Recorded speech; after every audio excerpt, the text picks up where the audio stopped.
Καλώς ήρθατε στον διαλογισμό του Βεζάκ.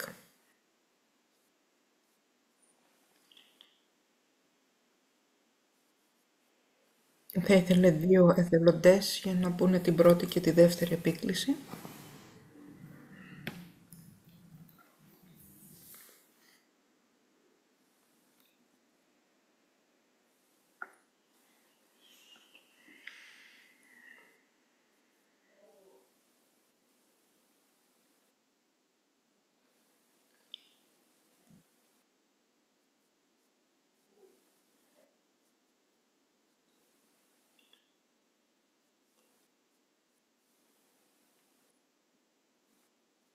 Αυτό το webinar θα ηχογραφηθεί και μπορείτε να το χρησιμοποιήσετε τις 18 ώρες πριν από το Βεζάκ.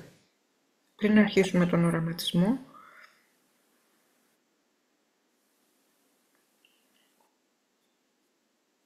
ας βαθύνουμε λίγο την κατανόησή μας για το Βεζάκ. Το Βεζάκ είναι το φεστιβάλ του Βούδα, του πνευματικού ενδιάμεσου ανάμεσα στο ύψιστο πνευματικό κέντρο της Σαμπάλα και την ιεραρχία. Όπως ξέρετε, ο Βούδας είναι η έκφραση της σοφίας του Θεού, η ενσωμάτωση της κοσμικής αρχής του φωτός και εκείνος που υποδεικνύει το θείο σκοπό.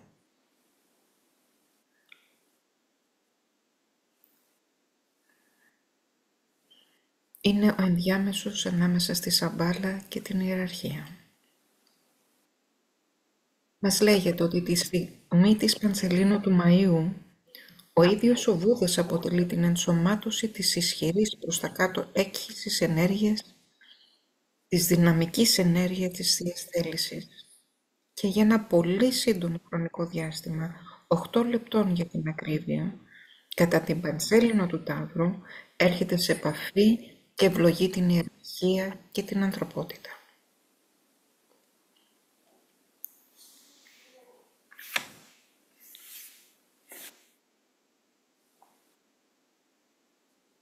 Και χρόνο με τον χρόνο, από τότε που άφησε τη γη, επιστρέφει στην ανθρωπότητα κομίζοντας φως και ευλογία, και κάθε χρόνο αποδεσμεύει αυτό το φως.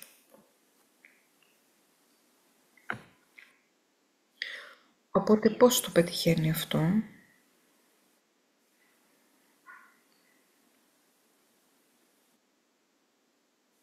Ο Βούδας διατηρεί ανοιχτό τον διάβλο προκειμένου το φως να ακτινοβολήσει στο νου των ανθρώπων, διαπερνώντας κάθε χρόνο τη γη με υπόσταση φωτός. Και το φως του διαπερνάει το βουδικό πεδίο, το ανώτερο νοητικό, και φτάνει μέχρι τον κατώτερο νου, στο τέταρτο υποπεδίο του νοητικού πεδίου.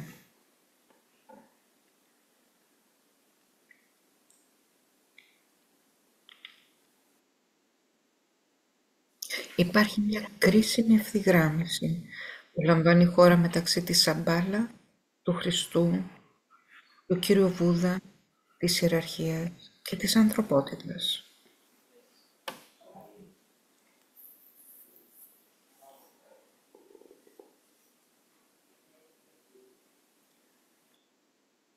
Κατά το Βεζάκ, η εισρωή της ενέργειας από το Σανάτ Κουμάρα, το Βούδα, το Χριστό, καταβιβάζεται προς τα κάτω μέσω του τριγώνου.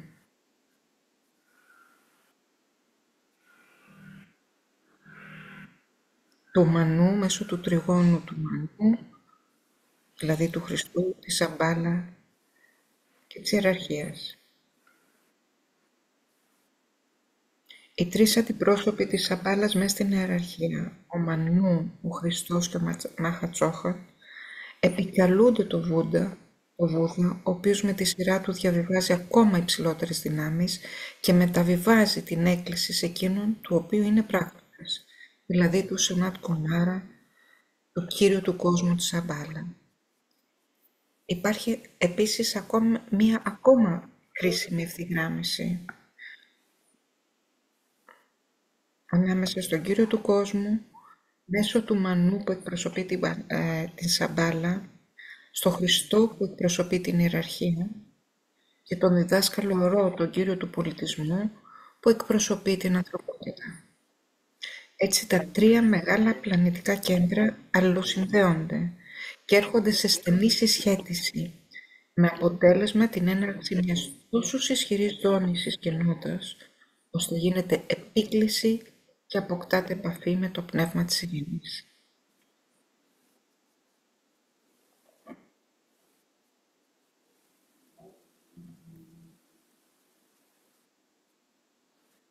Και ποιο είναι το πνεύμα της ειρήνης και γιατί είναι τόσο σημαντικό? Το πνεύμα της ειρήνης ή πνεύμα της ισορροπίας είναι ένα εξωπλανητικό όν με τεράστια κοσμική ισχύ.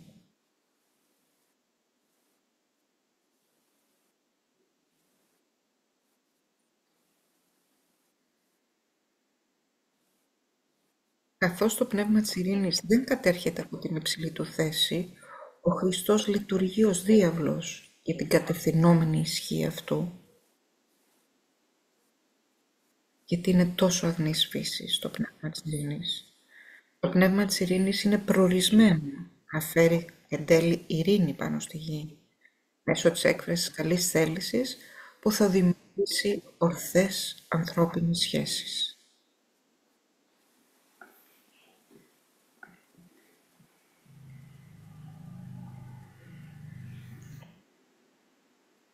Και ποια είναι η επίδραση των δυνάμεων του φωτός και του πνεύματος της ειρήνης?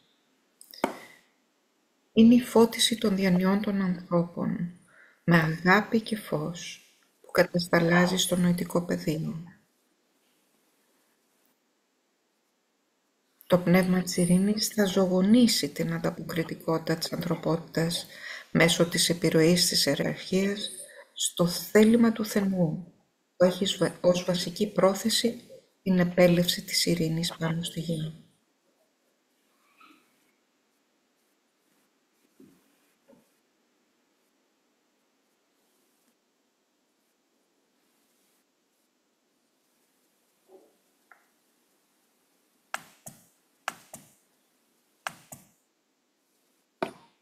Ο Βούδας, ο πράκτορας του Σανάτ Κουμάρα και η ενσωμάτωση των δυνάμεων του φωτός είναι πλέον προσβάσιμες για επαφή. Ο Χριστός, ο πράκτορας του πνεύματος της ειρήνης και ενσωμάτωση της αγάπης του θελήματος του Θεού, είναι επίσης προσβάσιμος για επαφή. Έτσι, μέσω του Χριστού και του Βούδα, η ανθρωπότητα μπορεί τώρα να εδραιώσει μια στενή σχέση με τη Σαμπάλα.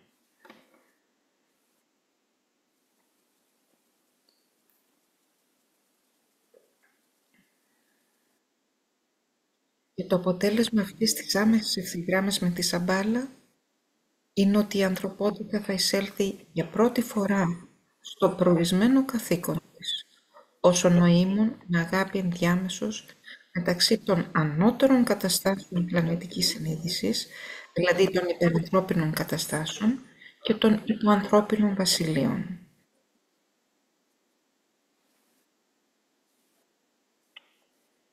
Έτσι, η ανθρωπότητα θα γίνει τελικά ο πλανητικός σωτήρας.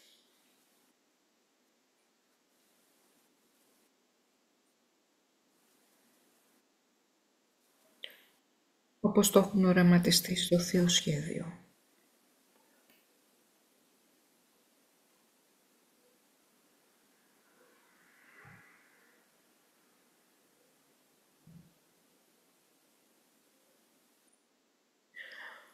Βούδας, η ενσωμάτωση της κοσμικής αρχής του φωτός ή φώτισης, ο πράκτορας του Σανάτ Κουμάρα, ο οργανωτής των δυνάμεων της διαφώτισης, και ο Χριστός, η ενσωμάτωση της κοσμικής αρχής της αγάπης, αυτοί οι δύο δημιουργούν δύο μεγάλα ρεύματα ενέργειας που συγκεράζονται, συγχωνεύονται, αποδεσμεύουν και κατευθύνουν τις δυνάμεις της διαφώτισης κατά τη διάρκεια των 5 ημερών του Βεζά.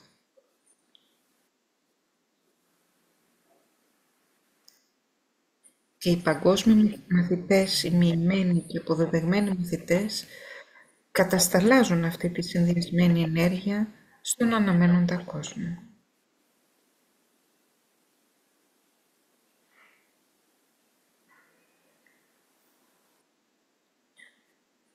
Οπότε ποιο είναι το καθήκον του Βούδα? Ένα είναι να διευκολύνει την εντύπωση της θέλησης του Θεού ή Θείου Σχεδίου στις διάνοιες των ανθρώπων μέσω της ιεραρχίας, καθώς είναι ο ενδιάμεσος μεταξύ Σαμπάλας και ιεραρχία.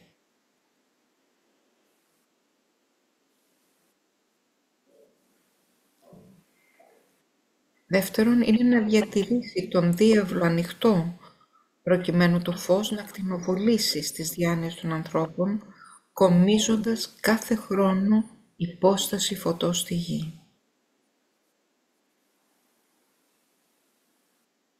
Και τρίτον, είναι να εφελκύσει από την ανθρωπότητα το πνεύμα του ετίσθε, ενώ παράλληλα διατηρεί για αυτήν ανοιχτό τον αγωγό, μέσω του οποίου το αίτημα αυτό μπορεί να φτάσει κατευθείαν στη Σαμπάλα.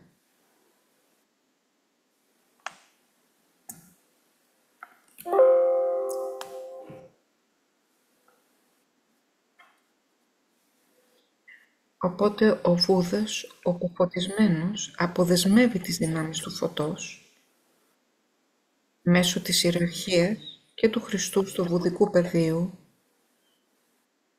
και των ηλιακών αγγέλων στο ανώτερο νοητικό πεδίο, εντυπώνοντας το θείο σχέδιο στις διάνοιες των ανθρώπων στο κατώτερο νοητικό πεδίο, φωτίζοντάς τις προκειμένου να δημιουργήσουν ορθές ανθρώπινες σχέσεις και δίνοντάς τους το έναυσμα για να ζητήσουν βοήθεια.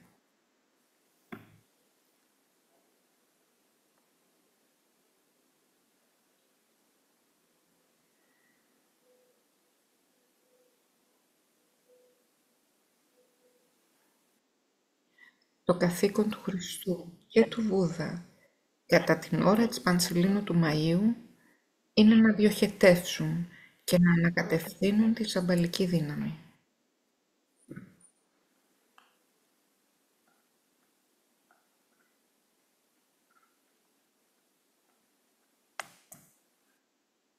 Ο Βούδας ενσωματώνει την αρχή του φωτός. Ο Χριστός ενσωματώνει την υποκείμενη ενέργεια της συνείδησης. Ο ένας κατέδειξε τα ύψη της επίτευξης της τρίτης θείας όψης. Ο άλλος κατέδειξε εκείνη της δεύτερης όψης. Και οι δύο μαζί παρουσιάζουν ένα τέλειο «ον».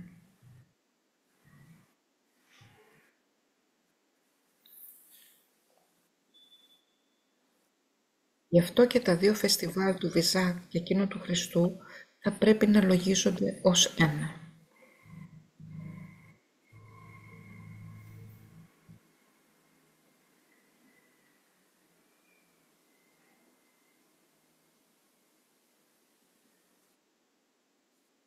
Οπότε ο Βούδας κατά τη διάρκεια του Βεζάκ εφελκύει από την ανθρωπότητα το πνεύμα του ετίσθε για τις δυνάμεις της φώτισης, της θέλησης, για το καλό και της ζωής.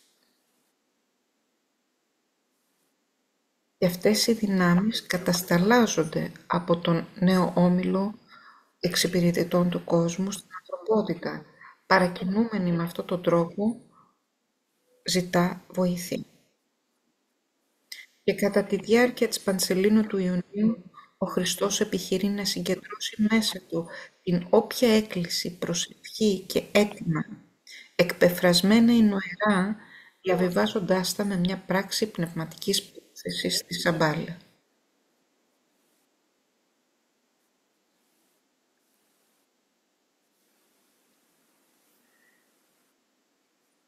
Αυτή είναι η διαδικασία.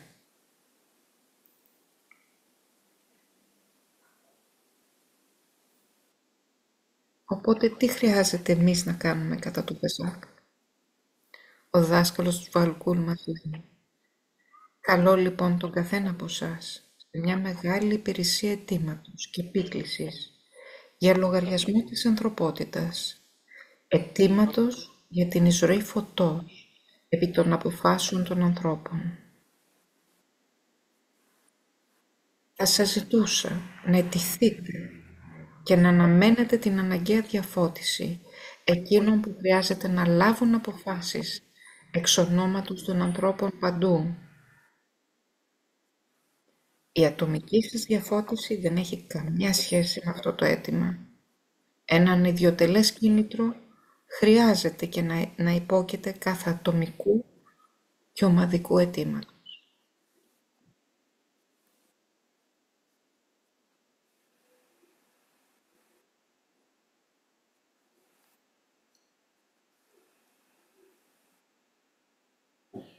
Είναι ένα ανιδιοτελές κίνητρο που αιτείται να έχουμε εδώ πέρα.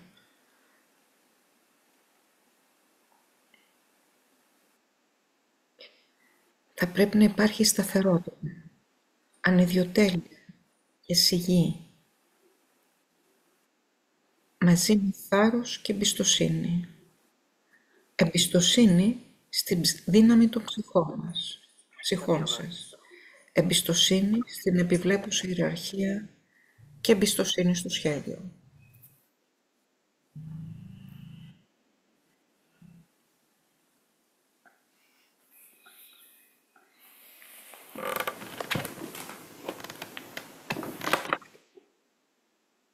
Σας ζητώ, οποιαδήποτε και αν είναι ακριβής ώρα της Πανσελήνου κάθε μήνα, να προσπαθείτε να διατηρείτε μισή ώρα ελεύθερη και να επιχειρείτε να εισέλθετε στη συνείδησή μου.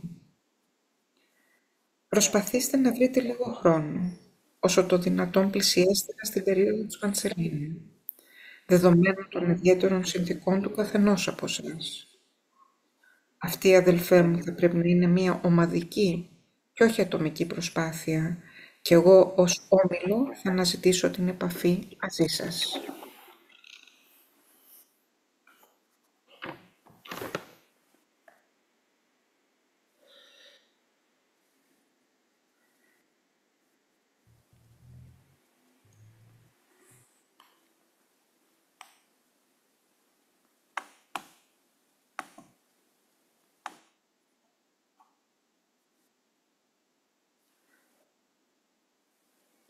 Αν δεν έχετε χρόνο για ένα πολύ μεγάλο διαλογισμό, ένας απλός οραματισμός σαν αυτόν εδώ.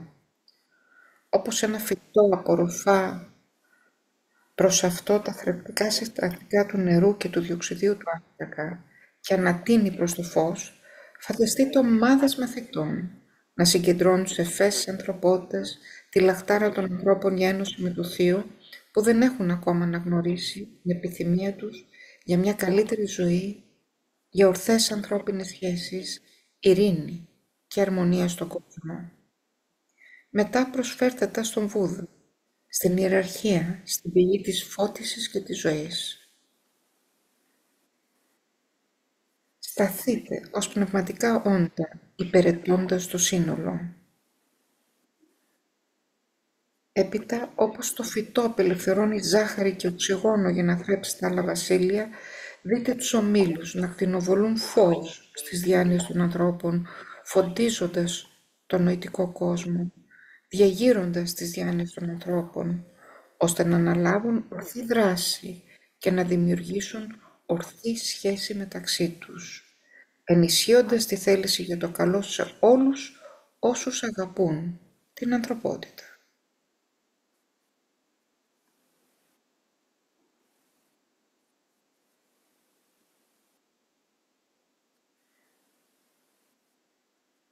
Είναι ένας πολύ απλός οραματισμός.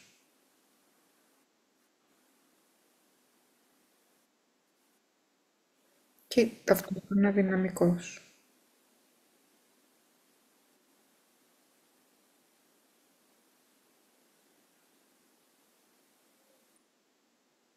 Η Θεία Ευλογία των διδασκάλων να σας στηρίζει ως ομάδα και ως άτομα και η τα ιερά όντα των οποίων επιδιώκετε να γίνετε μαθητές να σας δείξουν το φως που αναζητάτε, να σας δώσουν την ισχυρή βοήθεια της δικής τους συμπόνιας και σοφίας. Μέχρι ότου σταθείτε εκεί όπου είναι δυνατή η επίκληση του ενός μυσταγωγού, μέχρι ότου δείτε το αστέρι του να λάμπει.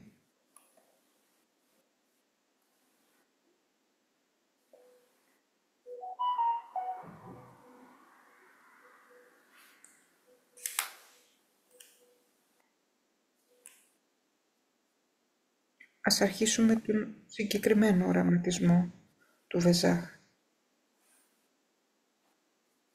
Οραματιστείτε ότι βρισκόμαστε εκεί. Αυτή είναι μια απλοποιημένη έκφραση του θρύλου του Βεζάχ, όπως μας τη λέει η Αλίκη Μπέιλι.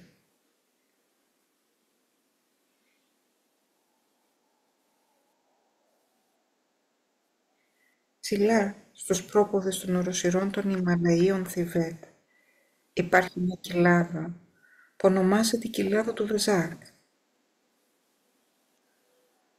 Περιβάλλεται από ψηλά βουνά από όλες τις πλευρές, εκτός από τα βορειοανατολικά, όπου υπάρχει ένα στενό άνοιγμα στην οροσειρά.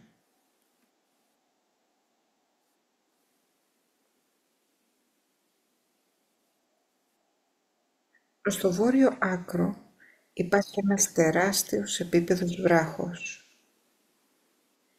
Εκείνη την κοιλάδα δεν υπάρχουν δέντρα ή θάμνη, αλλά κάλυψη από γρασίδι και οι πλαγιές των βουνών είναι καλυμμένες από δέντρα.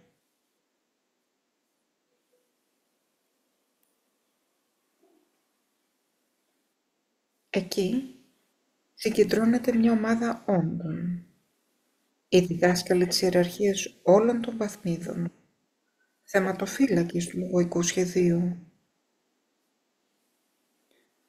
Όλοι διδάσκονται και καθοδηγούνται από τον Χριστό, την κεφαλή της ιεραρχίας, τον διδάσκαλο όλων των διδασκάλων, τον διδάσκαλο συνάμα των ανθρώπων και των αγγέλων.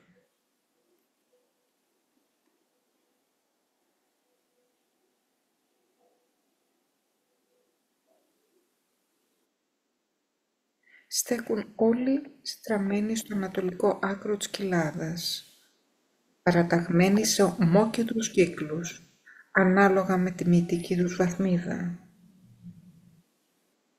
Συναθρίζονται όλοι μαζί για μια μεγάλη πράξη θυσίας προς την ανθρωπότητα. 3 όντα στέκουν μπροστά σε έναν επίπεδο βράχου, ατενίζοντας την Ανατολή. Ο Χριστός στο κέντρο, ο Μανού, ο διδάσκαλος της πρώτης ακτίνας στα δεξιά του, και ο Μάχα Τσόχαν, ο κύριος του πολιτισμού, ο διδάσκαλος της τρίτης ακτίνας στα αριστερά του.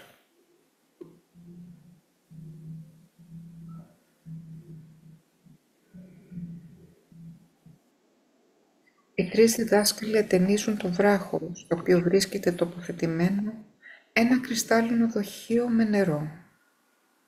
Κρατούν και οι ίδιοι ένα τέτοιο δοχείο.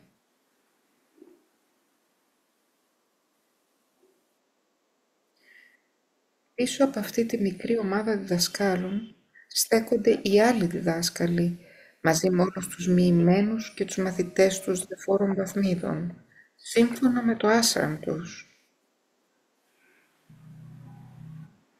Στέκουν όλοι μαζί με το κύπελό τους στο χέρι.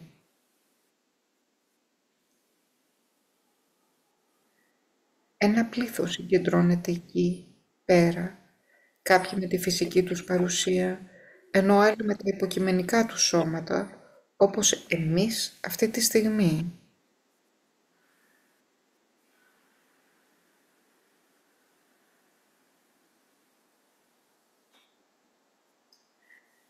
Αναζητήστε λοιπόν το δικό σας όμιλο και συνδεθείτε με τους αδελφούς σας στον όμιλο.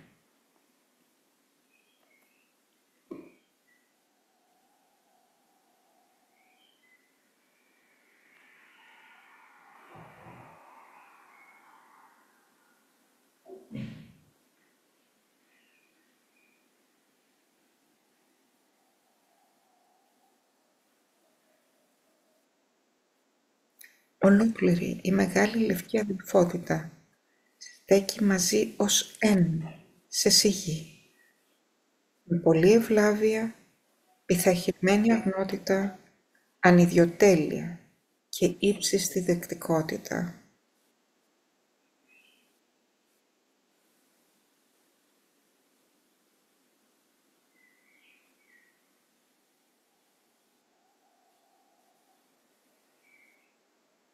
Μόνο η απαλή κίνηση των ανθρώπων, καθώς παίρνουν τις συμβολικές τους θέσεις εν αναμονή της παρουσίας του Βούδα, ακούγεται.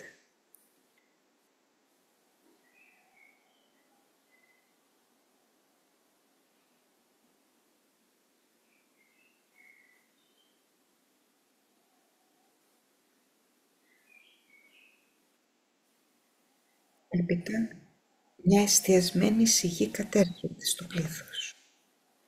Υπάρχει ακινησία στη νύχτα, ούτε ένας σύννεφος στον ουρανό, ούτε άνεμος, ούτε ένας ήχος υψίθυρος.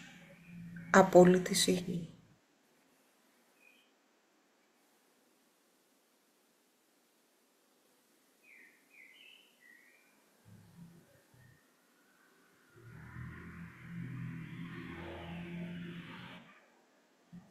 Όλοι μας είμαστε νηφάλιοι, γαλήνιοι και δεκτικοί,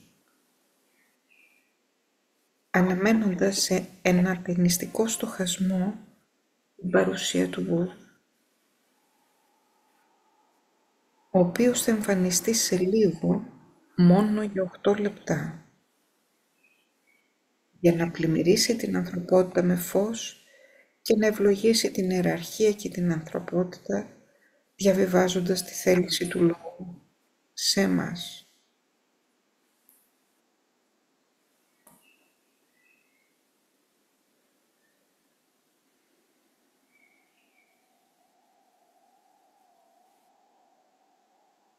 Ο Χριστός λαμβάνει τη θέση του στην κορφή του τριγώνου των διδασκάλων, ως επικεφαλής της ιεραρχίας, αντικρίζοντας την Ανατολή.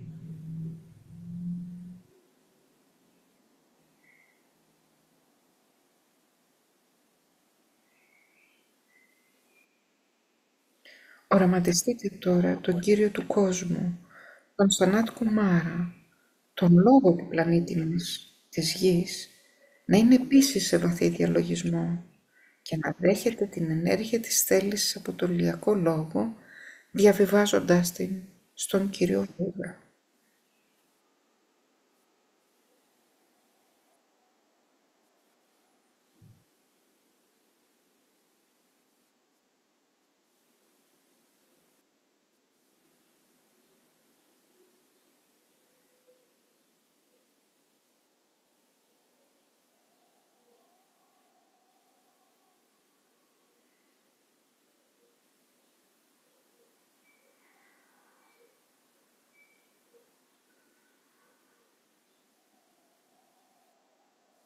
Ο Βούδας, η ενσωμάτωση των δυνάμεων του φωτός, με τη σειρά του κατευθύνει τις δυνάμεις του φωτός και της διαφώτισης στο Χριστό, την ενσωμάτωση της κοσμικής αγάπης, τον πράκτορα του πνεύματος της ειρήνης, διοχετεύοντας αυτόν ανανεωμένη πνευματική ζωή και φως.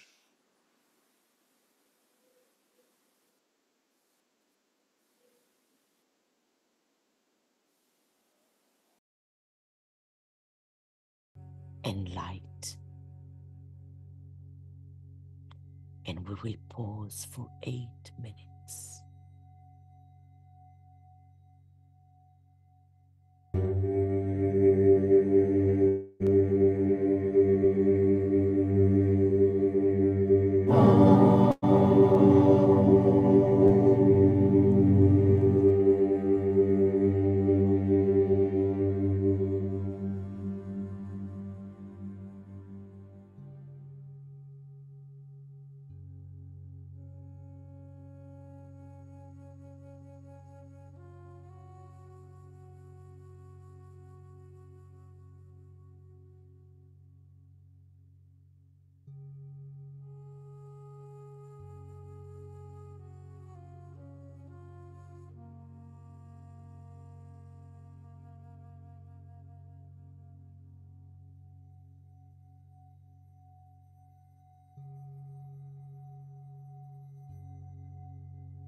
Δείτε, μια δέσμη φωτός να φωτίζει το κρυστάλλινο δοχείο με νερό.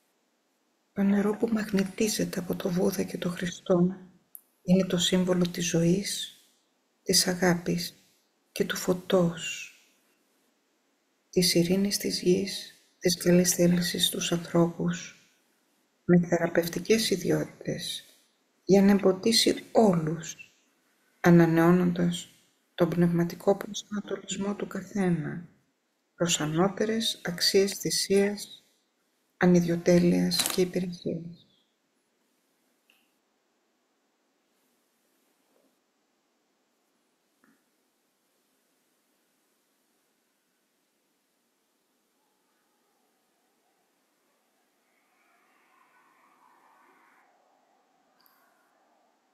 Ο Χριστός σκύβει, παίρνει το δοχείο με το νερό και χύνει απαλά λίγο στο δοχείο των διδασκάλων, οι οποίοι κατόπιν γεμίζουν τα δοχεία των μαθητών τους.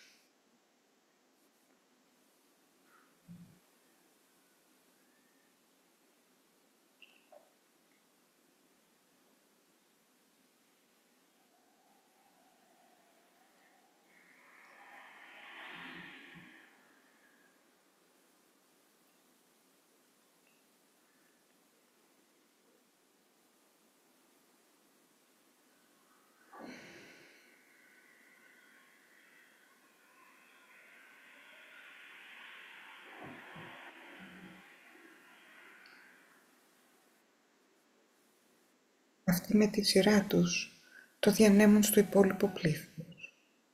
Κάθε άνθρωπος εκχέει το νερό της ζωής στον άλλον, ένα αληθινό σύμβολο της εποχής του υδροχώου που παρέχει το είδος της ζωής στους διψασμένους ανθρώπους.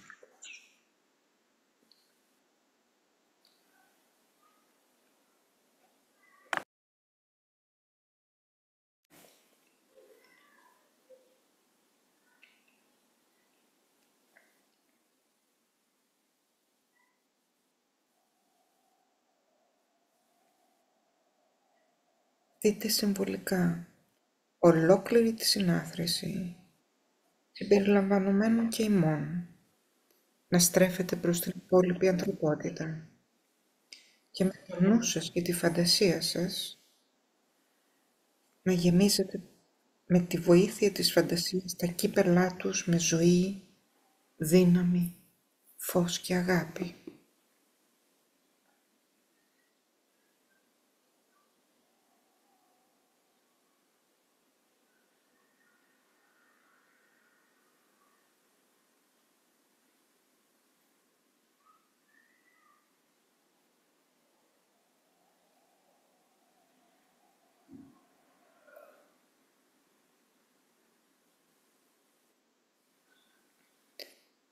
Τώρα δείτε αυτό το συμβολικό κύμα φωτός, δύναμης και αγάπης να εξαπλώνεται πέρα από την κοιλάδα του Πεζάκ, σε ολόκληρο το πλανήτη, ζωντανεύοντάς τον.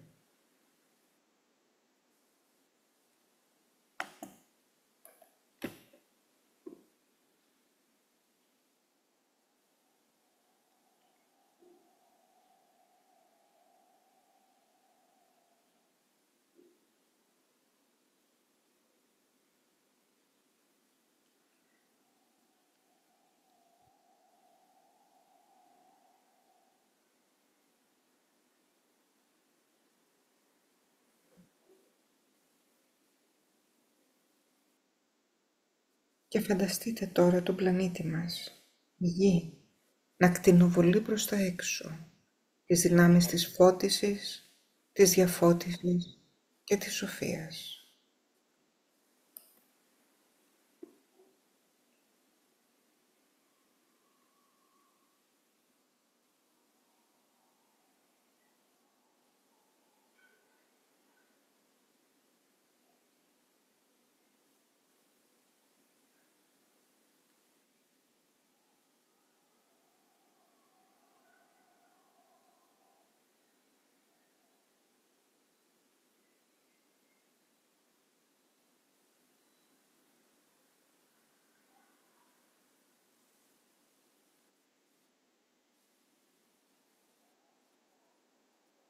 Τώρα θα πούμε τις μεγάλες επικλήσεις, την πρώτη και τη δεύτερη.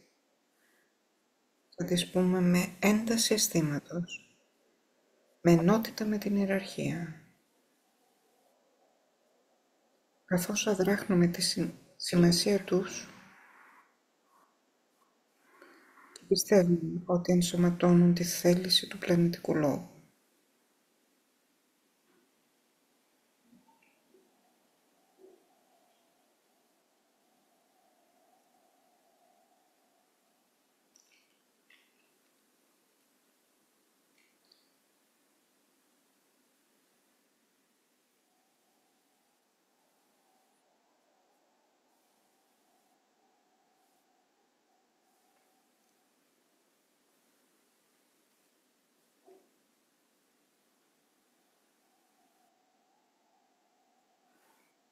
Ας φέρουν τη δυνάμει του φωτός φώτισης του ανθρώπου του γένους. Ας απλωθεί παντού το πνεύμα της ειρήνης. Οι θεοί άνθρωποι καλής θέλησης παντού να συναντηθούν με ένα πνεύμα συνεργασίας. Η συγχώρεση από μέρους όλων των ανθρώπων να είναι ο βασικός τόνος αυτή την εποχή. Ας συνοδεύει η δύναμη της προσπάθειας των μεγάλων όντων.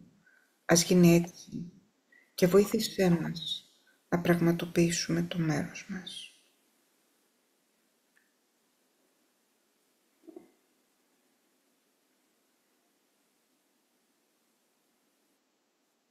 Ας προβάλλουν οι Κύριοι της Απελευθέρωσης και ας φέρουν βοήθεια στους ιούς των ανθρώπων. Ας προβάλλει ο καβαλάρης από το μυστικό τόπο και ερχόμενος ας σώσει. Πρόβαλε, ο παντοδύναμε.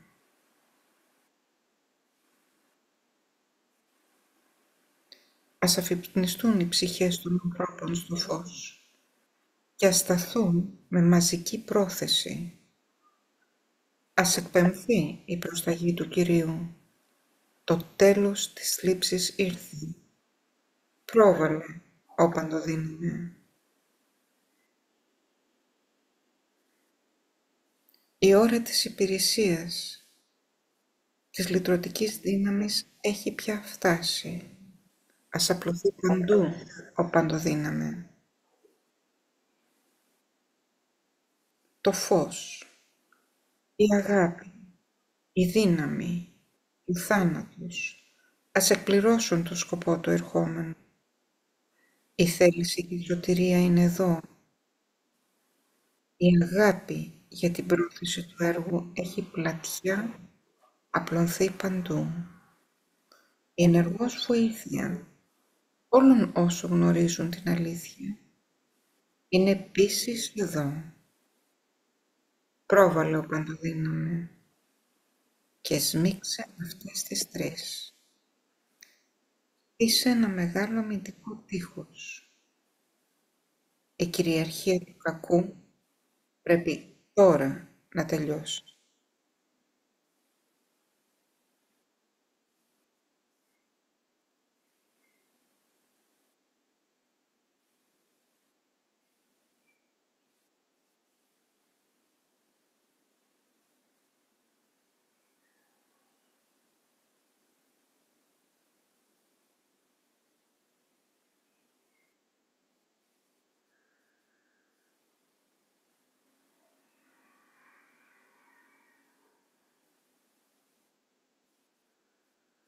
Απ' την αιστεία του φωτός μέσα από τη διάνοια του Θεού.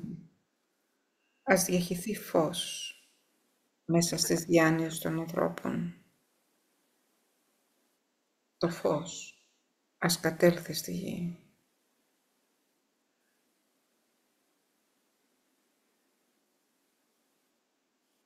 Απ' την αιστεία της αγάπης, μέσα από την καρδιά του Θεού, ας διαχυθεί αγάπη μέσα στις καρδιές των ανθρώπων. Ήθε ο Χριστός να γυρίσει στη γη.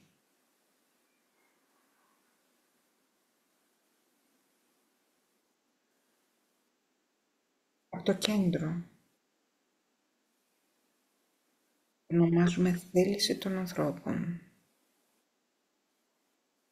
Ο σκοπός ας καθοδηγεί τις μικρές θελήσεις των ανθρώπων.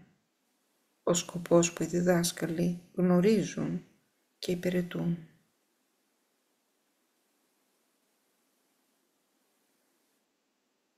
Από το κέντρο που ονομάζουμε φυλή των ανθρώπων, το σχέδιο της αγάπης και του φωτός ας πραγματοποιηθεί και ήθε να σφραγίσει την πύλη του κακού.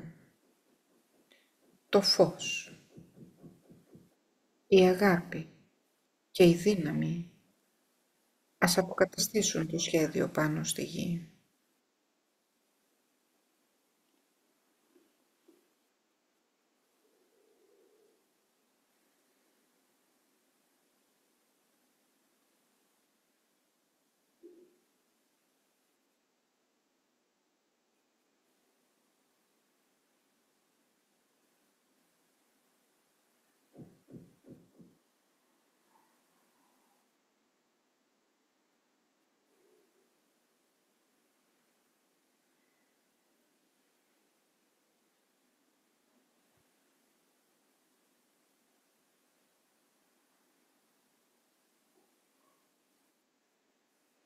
Και τώρα ας υψώσουμε τα ενωμένα μας χέρια πάνω από το κεφάλι και λέμε «Γέννητο» και βοήθησέ μας να πραγματοποιήσουμε το δικό μας μέρος.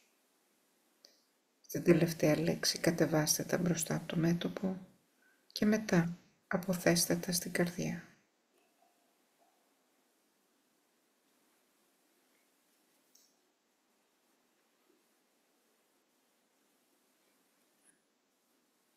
Σιωπηλά ακτινοβολήστε προς τα έξω.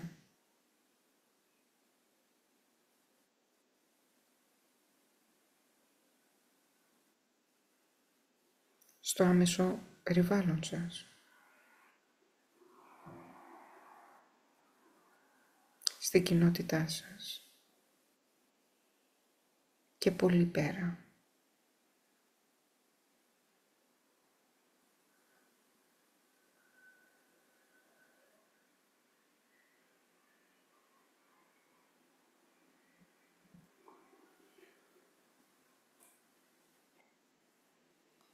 Η Νικόλ μας ευχαριστεί για τη συμμετοχή μας.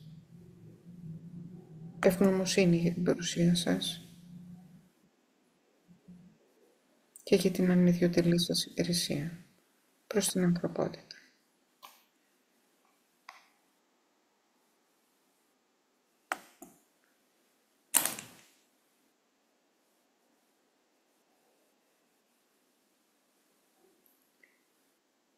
Το φεστιβάλ του Βεζάκ είναι το αποκορύφωμα της πνευματικής χρονιάς και ακόμα πιο σημαντικό φέτος γιατί είναι η χρονιά 2025.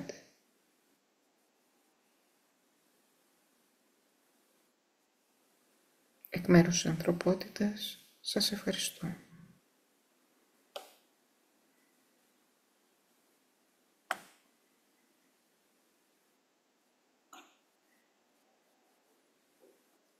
Ευγνωμοσύνη προς όλους τους συμμαθητές και τους συνεργάτες που μας βοηθήσανε για το ΟΜ που φτιάχτηκε από όλη την ομάδα και από τον Michael Robbins,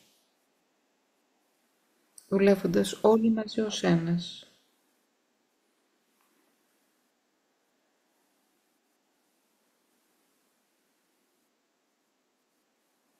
Οπότε ευγνωμοσύνη προς όλους εσάς.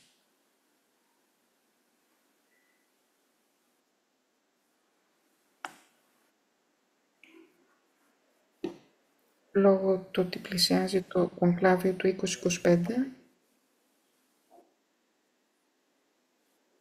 προσθέστε και εσείς τη φωνή σας στην επίκληση των τριγώνων σύνθεσης που συνθέτεται από το άβαταρ της σύνθεσης, το πνεύμα της ειρήνης και τον Κύριο Βούδα, ενδυναμώνοντας την ανθρωπότητα στην παρούσα κρίση που αντιμετωπίζει. Οπότε, όποτε μπορείτε, ας έρθετε σε αυτές τις συνεδρίες μας. Έχουμε μια ομάδα που διαλογίζεται κάθε μέρα και επίσης κάθε Παρασκευή, όπως και κάθε Κυριακή για την Ελλάδα, στις 2 η ώρα το μεσημέρι.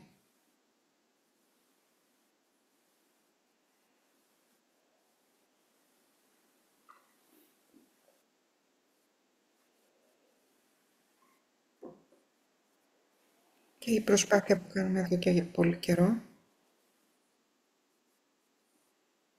να ηχούμε το «Ομ» της πυρήνης αγάπης πάνω στην νότα G της αγάπης στην καρδιά της ανθρωπότητας, τουλάχιστον μια φορά τη μέρα.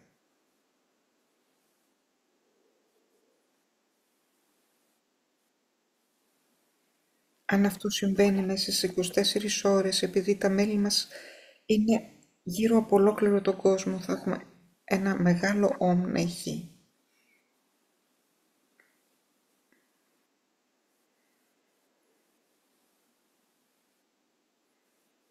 Αυτό θα είναι πολύ μεγάλης ισχύους και δυναμικότητας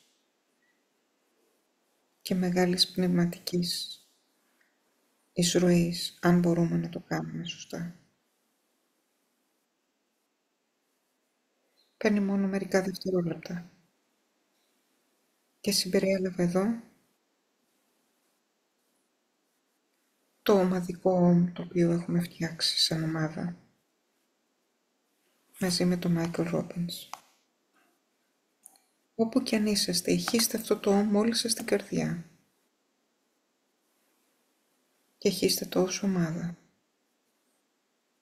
και στείλτε αυτή την πύρινη αγάπη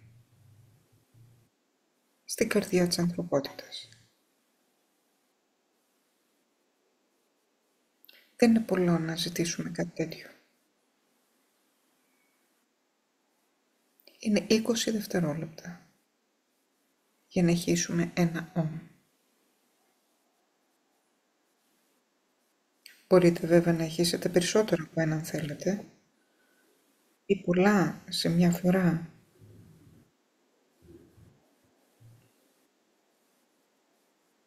Πριν από το μεσημεριανό και το απογευματινό σας φαγητό. Παρακαλώ συμμετέχετε μαζί μας στο να κάνουμε αυτό.